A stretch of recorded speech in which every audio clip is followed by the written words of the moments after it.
I was in Scotland this summer, and I was performing at a music festival, and I was on in the cabaret tent, which is a bad idea, and I had to follow burlesque, which is a booking error. Comedy should never follow naked ladies. Comedy should never follow naked ladies, because no one's ever like, those ladies were really sexy. Let's see what a skinny Jew has to say about cars. It is always a step down. I'm waiting to go on stage, and there's a lady sitting next to me, and she said, "What do you do?" And I said, "I'm a comedian." And she went, "I can never do that." And I was like, "Tonight, I probably can't, so it's fine." I said, "What do you do?" And she went, "Oh, I work for Cirque du Soleil." And I said, "What do you do for Cirque du Soleil?" And she went, "I'm a sword swallower." And I said, "You're impressed by the comedy thing?" And she went, "Yeah. What if it doesn't go well?"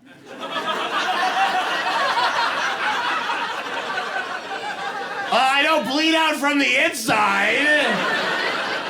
That's never happened to a comedian. If you went to a comedy show and you saw a bad comedian, you probably wouldn't talk about it the next day. If you went to Cirque du Soleil and you saw a sword swallower who was less than perfect, you would never talk about anything else. Or it's something you would never bring up, and then like 10 years later, someone would be like, "Hey, do you want to go to the circus?" You'd be like, "No!"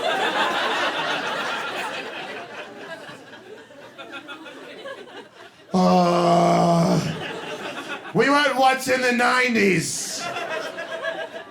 She had hiccups. It was horrible. I don't even know how you become a sword swallower, because as a comedian, here's how you start as a comedian. Here's how some people start as a comedian. You're 17 years old. You're really, really interested in comedy, but you don't know about comedy clubs, and you're growing up in a suburb of Boston. So you rollerblade to a local pizzeria that has a music open mic, and you walk in and you say to the lady hosting the music open mic, a woman named Annie, who plays the ukulele. She's not very good. You say, "I'd like to do stand-up comedy." And she goes, "That seems like a terrible idea." And you're like, "I'd still like to do stand-up comedy." And she's like, "Well, how much time do you want to do?" And you go, "How much time do the musicians do?" And she goes, "They do half an hour." And because you don't know anything, you just go, "I'll do half an hour."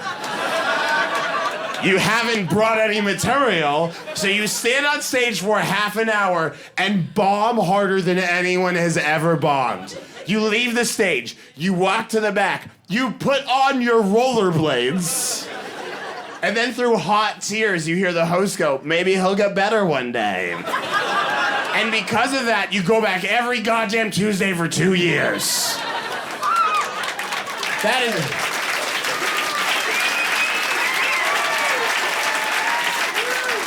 is how some people start. You start at a terrible level, but then you get better with time. You can't do that as a sword swallower.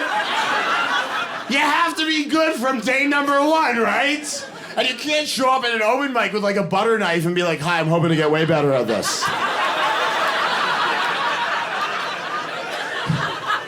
You come back next week with a cream cheese knife, you work your way through your cutlery drawer slowly.